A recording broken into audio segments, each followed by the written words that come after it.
अभिषेक जी नमस्कार, बहुत स्वागत है आपका एमबीएन नेटवर्क पे। जी बहुत बहुत नमस्कार आपको, धन्यवाद, आभार कि आपने मुझे निमंत्रित किया। अभिषेक जी बड़ी-बड़ी बातें करने वाला अमेरिका, वहाँ पर एफबीआई को पता ही नहीं चला कि पूर्व राष्ट्रपति ट्रम्प का एक कान उड़ा दिया गया, उनकी जान भी जा सकती थी इस हमले में, इस गोलीबारी में।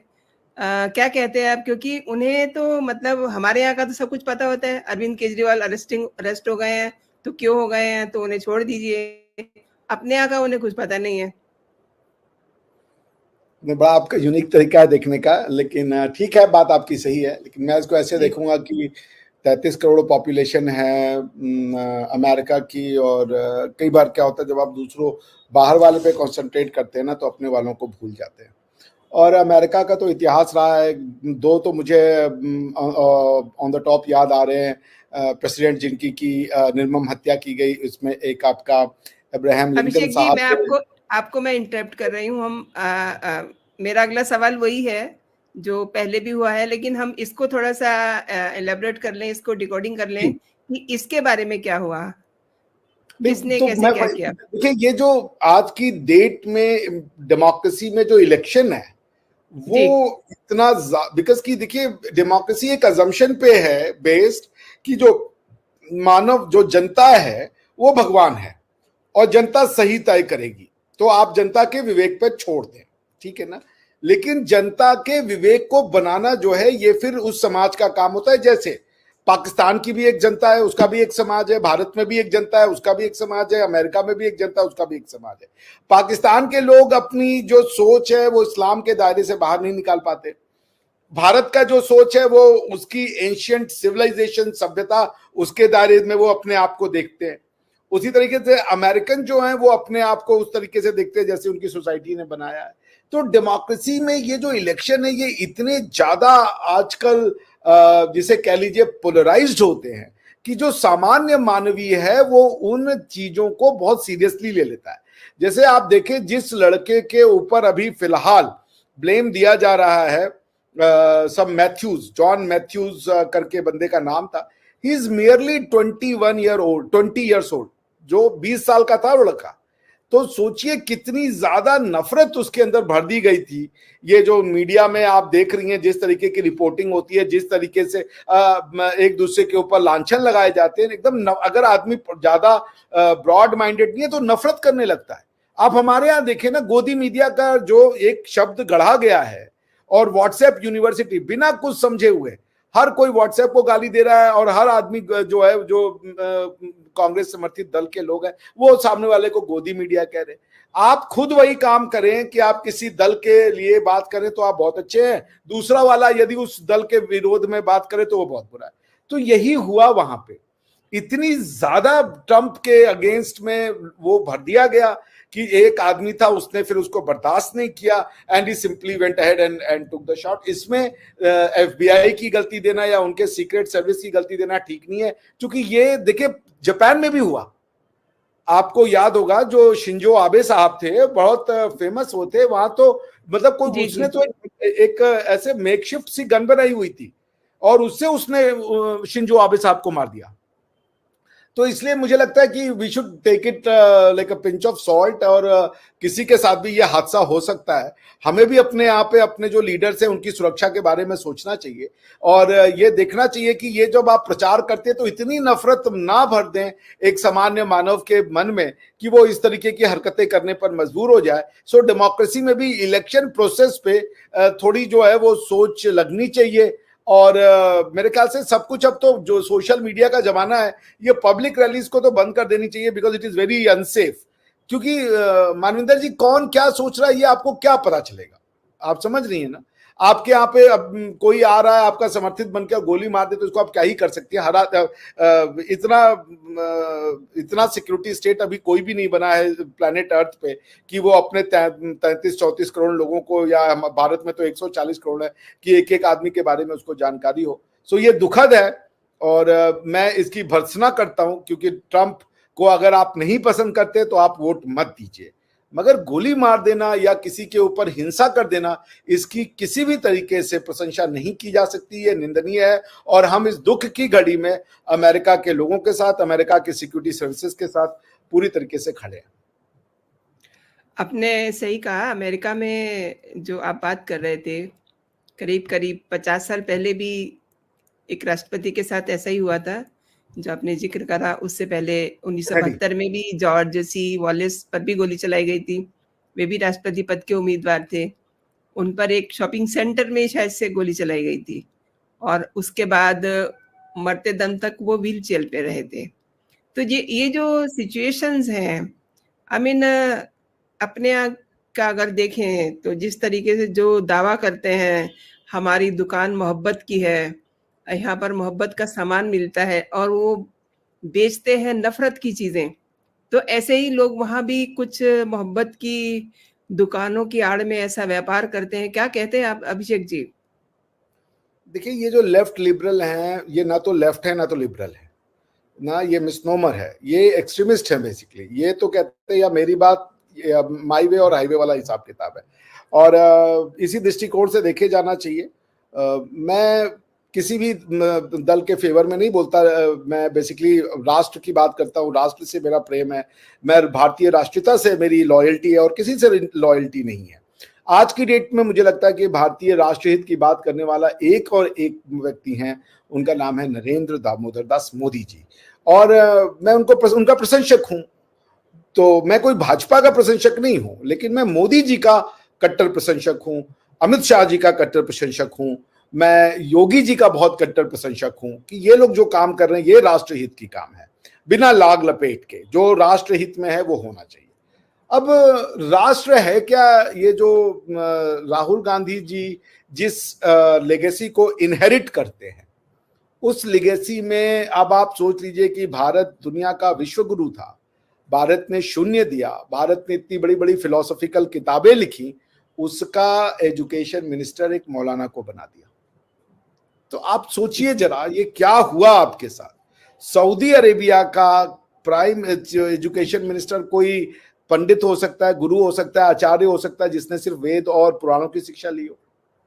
भारत में ये हुआ, मौलाना आजाद को बना दिया गया शिक्षा मंत्री। उनको इंडिया की हिस्ट्री के बारे में कुछ नहीं पता था। उन्होंने अपने जीवन के प्रथम 16 साल जो है वो अरेबिया में काटे थे। उनकी पुस्तक जो है इंडिया विंस फ्रीडम, आप उसको पढ़ लें, उसमें वो स्वयं ही एक बात लिखते हैं।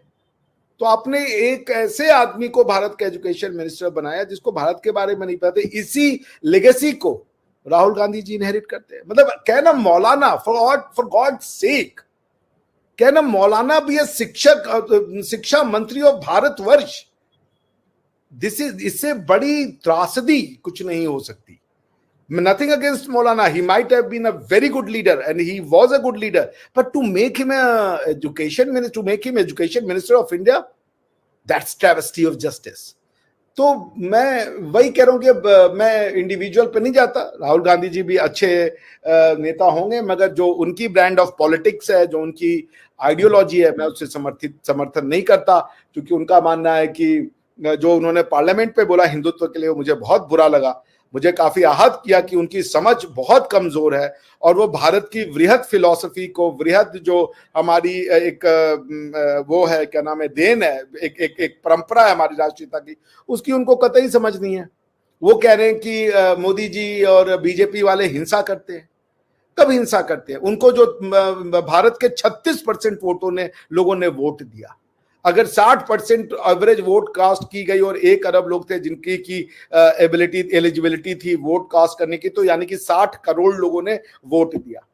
उसका जो है 40% हम मान लें तो 24 करोड़ लोग होता है। 24 करोड़ लोगों ने बीजेपी को वोट दिया। राहुल गांधी जी कहना चाहते हैं ये 24 करोड़ लोग हिंसक हैं, ये हिंसा की बातें करते हैं। ऐसे नहीं कहना चाहिए। एक तरफी बात कर रहे हैं, सिर्फ एक ही आप उसको फिलॉसफी हिंदुत्व को टारगेट करें, ये ठीक नहीं है। आपने एक बार भी नहीं कहा कि एक ऐसी भी फिलॉसफी है जो गजवाए हिंद को मानती है, उसका आप कोई वो नहीं करते। भारत के ऊपर होने वाला, आप भारत को यूनियन ऑफ इंडिया कह के कहते हैं, ये भी ठीक नहीं है। तो ठीक है, मगर एक डेमोक्रेसी है और राहुल गांधी जी अपोजिशन के लीडर हैं, भारत के लोगों ने ही उन्हें वोट दिया है, उसका हम सम्मान करेंगे। अब ये उनके ऊपर है कि वो कैसी फिलॉसफी देते हैं, और अगर भारत के लोगों को ये फिलॉसफी पसंद है तो वो सर माथे पे।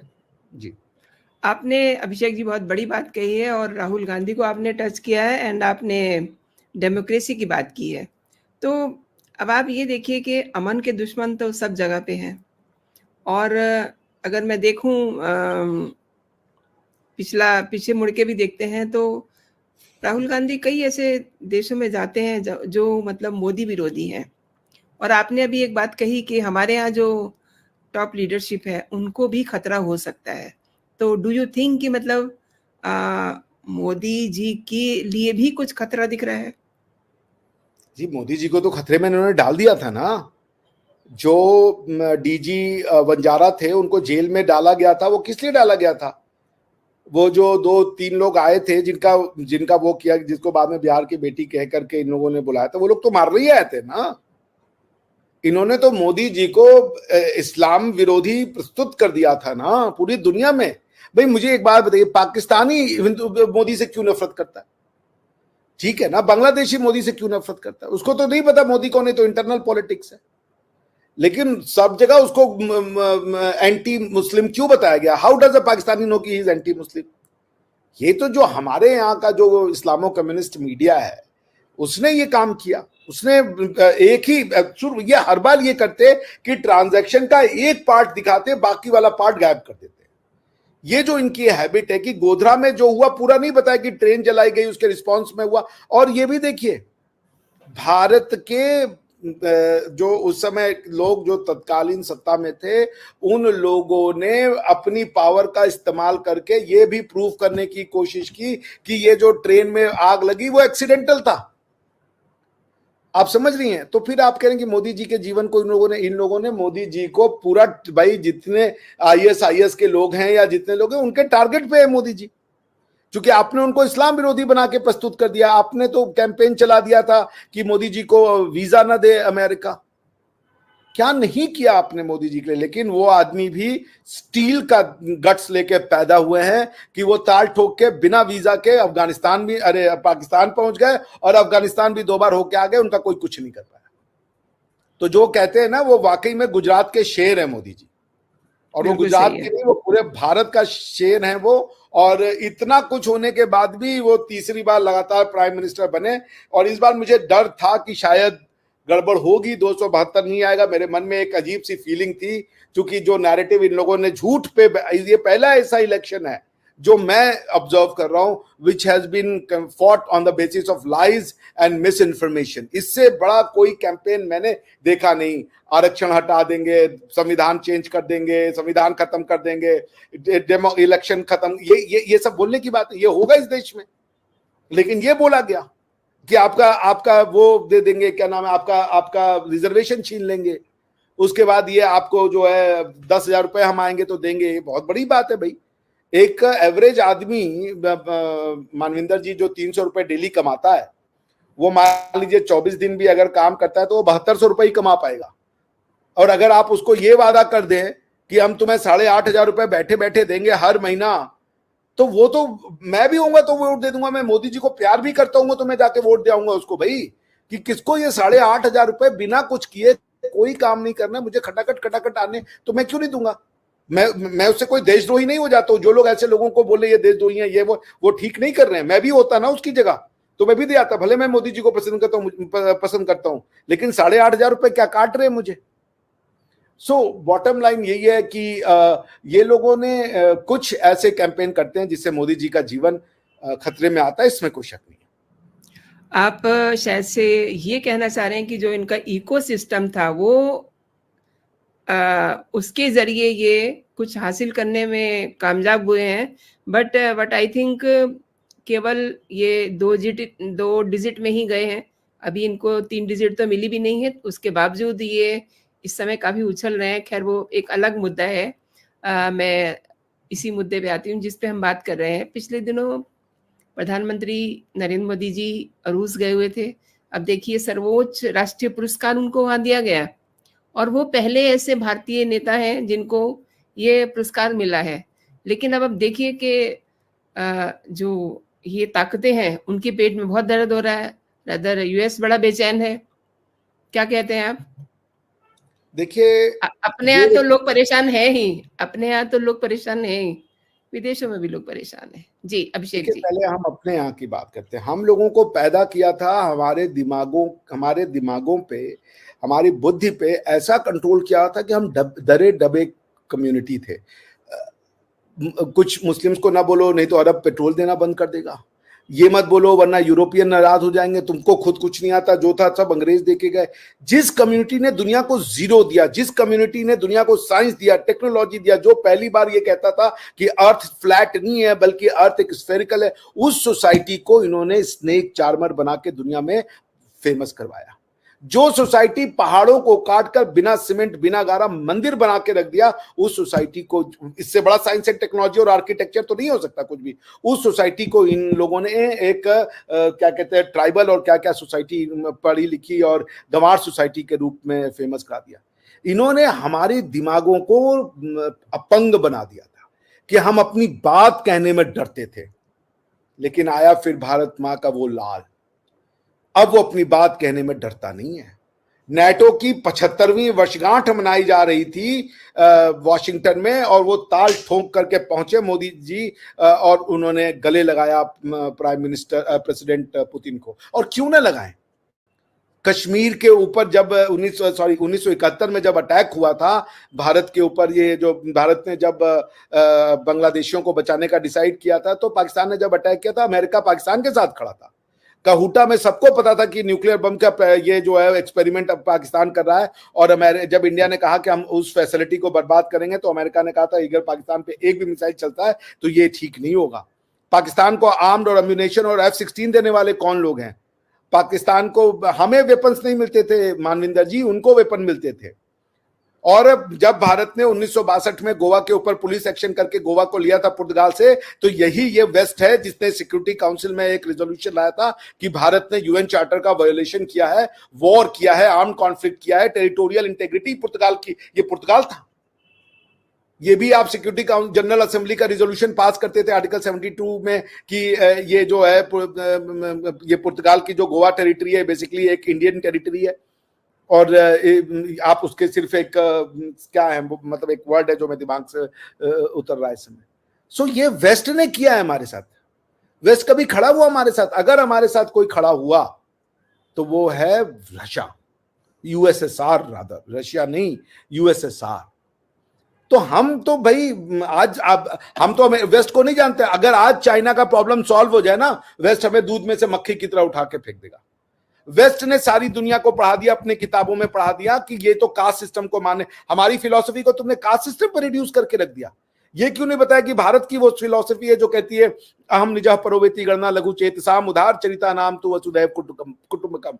हमारी नेशनलिटी, हमारा नेशनलिज्म यूनिवर्सलिज्म है, तुम्हारा नेशनलिज्म प्रोटेक्शनिज्म है। तुमने ये क्यों नहीं बताया कि जो तुम आज फ्रीडम ऑफ रिलीजन की उस बात करते हो कि हमने दुनिया को फ्रीडम ऑफ रिलीजन दिया, फ्रीडम ऑफ रिलीजन दिया। अरे हमने इक्वलिटी ऑफ रिलीजन की बातचीत की। हम तो सारे धर्मों को एक मानने वाले लोग हैं, जो कहता है कि जो एकम सत बहुधा विप्रहा वदंती। और तुम हमें ज्ञान देने चले हो, तुम हमें बताओगे कि राष्ट्र का निर्माण कैसे होता है और राष्ट्र कैसे चलता है। जो प्रोटेस्टेंट और क्रिश्चियनिटी के नाम, प्रोटेस्टेंट और कैथोलिक के नाम पे जो यूरोप 30-30 साल तक लगातार मारता रहा, लड़ता रहा, अपनी आधी से ज्यादा पॉपुलेशन खत्म कर दी, वो हमको बता रहा है कि राष्ट्र निर्माण कैसे होता है, स्टेट क्राफ्ट होता है। हमको मैकियावेली की जरूरत है सीखने के लिए। हमारे राष्ट्र का निर्माण तो हमने उसी दिन कर दिया जब हमने कहा कि तुमको जो भगवान मानना है मानो, तुम्हारा भगवान तुमको मुबारक, वो सही भगवान है। और हमें तुम ज्ञान दे रहे हो, और तुमने हमें बता दिया हम स्नेक चार्मर हैं। ये बातें लिखने वाले आज से 4000 लोग पहले, 4000 साल पहले लिखने वाले लोग ये स्नेक चार्मर है। अपनी टेरिटरी का, फिजिकल जियोग्राफिकल टेरिटरी का इतना सुंदर वर्णन आज से 3000 साल पहले विष्णु पुराण में करने वाले लोग भारत के वो ऋषि मुनि थे, जिन्होंने कहा उत्तरम यत्स्य समुद्रस्य हिमाद्रयस्य व दक्षिणम वर्ष तद भारतम भारती यत्र संतति।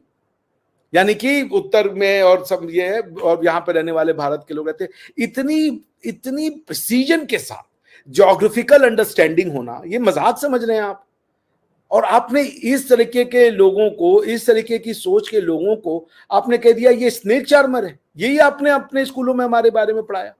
और आप महिलाओं की बात करते हैं, महिलाओं को लेकर के इस देश की सोच है, यत्र नार्यस्तु पूज्यन्ते रमन्ते तत्र देवताः यतः तास्तु न पूज्यन्ते सर्वस्त्रफला क्रियाः। यानी कि जहां पे नारी की पूजा की जाती है वहां पे ईश्वरों का वास होता है। आप हमें समझाओगे यार?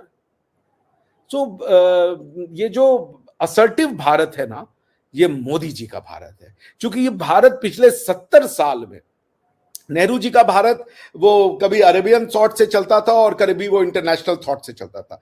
Nehru ji has no love for the local wisdom, he despised it for whatever reasons, but that so be it. वो हमारे प्रथम प्रधानमंत्री थे तो हमें वो एक्सेप्ट करना पड़ेगा। लेकिन पहली बार कोई भारत की धरती से जुड़ा लाल आया है जिसने वो, थैंक गॉड। ये दुनिया देखिए, हम विश्व बंधुत्व, हम विश्व गुरु बनना चाहते हैं, और हमारी स्कूल कॉलेजेस कौन चला रहे हैं? जिन्होंने हमारे स्कूल कॉलेज में आप तिलक लगा के चले जाइए तो कहते हैं आप नहीं लगा सकते। हम जिसने ज्ञान का निर्माण किया, आज वो सोसाइटी अपनी ज्ञान के लिए विदेशों में जाती है और दूसरे जो सोसाइटियां हैं वो उसका ज्ञान चल रही है। भारत का ज्ञान छीन लिया क्योंकि उन्होंने ब्राह्मण के ऊपर, ब्राह्मणत्व के ऊपर ऐसा भीषण हमला किया कि लोग डर गए और सहम गए। जो बौद्धिक आतंकवाद इन्होंने मचाया इस देश में, उसको जब आप पढ़ें एज अ प्रोफेसर, जब आप समझें कि हुआ क्या इस देश के साथ, तो आपकी रूह कांप जाती है। इस देश की मिट्टी से इसकी खुशबू चुराने का प्रयास किया गया और प्रधानमंत्री नरेंद्र दामोदर दास मोदी इस मिट्टी में वो खुशबू वापस लौटा रहे हैं। और मैं आपको एक बात बता दूं, मुझे इस बार शक था कि 2024 के इलेक्शन में मोदी जी मेजॉरिटी भी लाएंगे नहीं, और मेरा वो शक सही हुआ। और मैं आपको बता दूं, जिस लाइन पे प्रधानमंत्री राहुल गांधी जी जा रहे हैं, अब आप लिख के रख लीजिए, 2029, यदि मैं जीवित रहा, 2029 में आप देखिएगा कि मोदी जी का 400 पार आएगा। ये सपना उनका निश्चित रूप से पूरा होगा, क्योंकि राहुल गांधी जी जिस फिलॉसफी पे चल रहे हैं उस फिलॉसफी का कोई टेकर नहीं है, और झूठ की आंधी एक बार चढ़ती है, बार बार नहीं चढ़ती। आपने सही कहा। आतंकवाद की बात करूं तो ये बात भी सुनने में आ रही है कि अकाल तख्त के जथेदार ज्ञानी रघुवीर सिंह ने कुछ ऐसी मांग कर दी है, बड़ी अजीब सी, जो दिखाई देती है कि ये बिल्कुल अलगाववाद को सपोर्ट कर रहे हैं। क्योंकि उन्होंने शिरोमणि गुरुद्वारा प्रबंधक कमेटी से ये मांग की है कि खालिस्तानियों यानी कि हरदीप सिंह निज्जर, परमजीत सिंह पंजवार और गजिंदर सिंह की तस्वीरें जो है स्वर्ण मंदिर के परिसर में, जो वहाँ एक म्यूजियम है, उसमें रखी जाए। और ये तीनों ही लोग भारत से वांटेड रहे हैं। कैसी डिमांड हुई है इन लोगों की?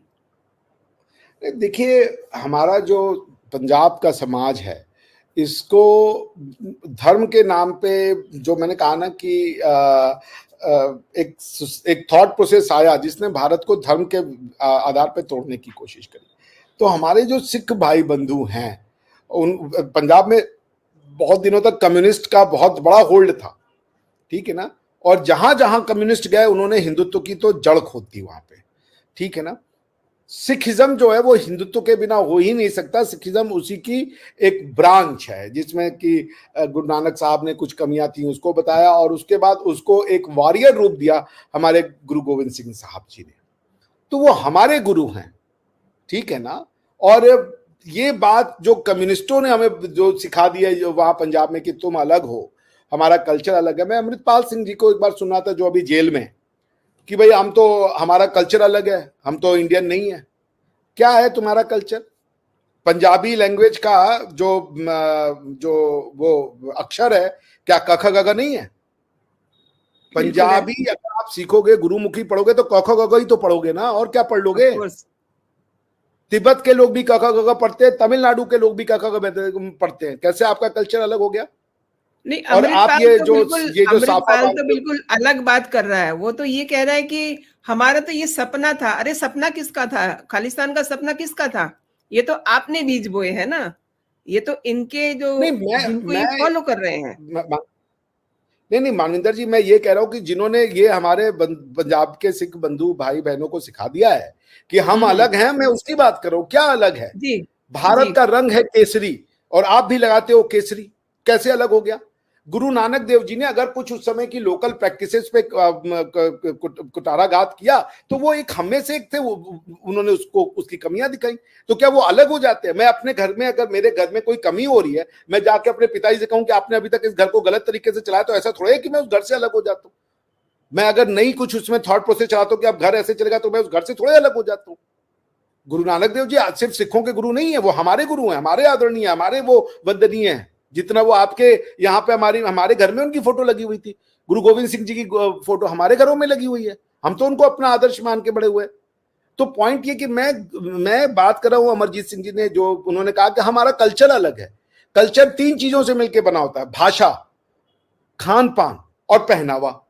ये 3 चीजों से कल्चर बनते हैं। आपके कल्चर में, जिसको आप गुरमुखी कहते हो, वो लिखने के लिए क ख ग घ चाहिए, अलिफ बे ते से नहीं चाहिए आपको, ABCD से नहीं चलते हो आप। अगर कोई भी जो पढ़ रहा होगा अलिफ बे ते से, अरे ये गुरुमुखी, तो गुरुमुखी लिखने का तरीका उसको क ही तो सिखा रहे हो ना भैया, ख ही तो सिखा रहे हो। यही बात देवनागरी में भी क ख ग घ सिखा रहे हो, यही बात पाली में भी क ख ग घ सिखा रहे हो, यही बात तमिल में भी क ख ग घ सिखा रहे हो।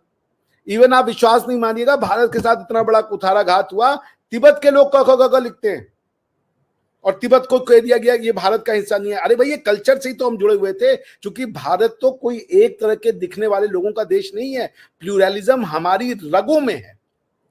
दूसरा, उन्होंने कहा कि हमारी जो हिस्ट्री है वो आपकी हिस्ट्री नहीं है। अरे भाई, जो सिख बने उनमें से गुरु साहब के जो 5 प्यारे थे, वो तो सारे सिख नहीं थे उस समय, मेजॉरिटी तो कन्वर्ट हुए उसमें से। तो वो उनकी परिवार से, यानी कि कोई सिख बन गया तो वो अब उसके परिवार और उसका परिवार अलग अलग हो गया। पहले लोग अपना पहला बड़ा बच्चा सिख के लड़ने के लिए देते थे, तो वो अपने माँ से अलग हो जाएगा। ये कौन सा कल्चर है आपका? आप इसी कल्चर का पार्ट हो, उस कल्चर का एक नया प्रकार हो सकते हो आप, मगर आप इसी धरती से जुड़े हो। आप क्या नमस्कार नहीं करते? पैरी पौना क्यों बोलते हो? मत छुओ पैर, क्योंकि ये तो हिंदू छूते रहे हैं। सारी वही चीजें करना और कह देना कि ये मेरा कल्चर है, हम अलग है। आपका एक अलग विचारधारा हो सकता है, जैसे बुद्धिज्म है। भगवान बुद्ध तो सिद्धांत थे, सिद्धार्थ नाम था उनका, बुद्ध बन गए वो, उन्होंने एक नई विचारधारा चला दी। किसी ने उनको मारा काटा तो नहीं ना कोई। अगर आप, मैं बनारस में हूं, बनारस भगवान शिव की शहर है, और बनारस के जो भगवान विश्वनाथ मंदिर का जो वो है, उससे मुश्किल से 1.5 किलोमीटर पे गुरुद्वारा है। उस पूरे जगह का नाम गुरुबाग साहब है। हमने उसको गुरुबाग कहते हैं। वहां पे हमने जाकर के, वहां पे पंजाब सिखों की तो पॉपुलेशन बहुत कम है वहां पे, उसको कौन चलाता है? उस गुरुद्वारे को हम लोग चलाते हैं। किसी ने नहीं कहा कि यह हमारा नहीं है, इसको हटा दो, हमें अलग दे दो। ये कैसे हो जाएगा? आप भाई भाई को कैसे अलग कर दोगे भाई? आप एक चीज बताओ जो आपका कल्चर अलग है। पैरी पौना छूना बंद कर दो, माँ बाप के पैर छूना बंद कर दो, नमस्कार बोलना बंद कर दो। उसके बाद आप धीरे धीरे इस तरीके के जो बंदी छोड़ साहब बनाते हो, वो भी ब्राह्मण थे जिनके लिए आप बनाते हो बंदा बहादुर सिंह जी। तो हमको कैसे अलग कर दोगे? हमको अलग नहीं कर सकते। आपका कल्चर और मेरा कल्चर सेम है। मैं ताल ठोक के बात करने को तैयार हूं।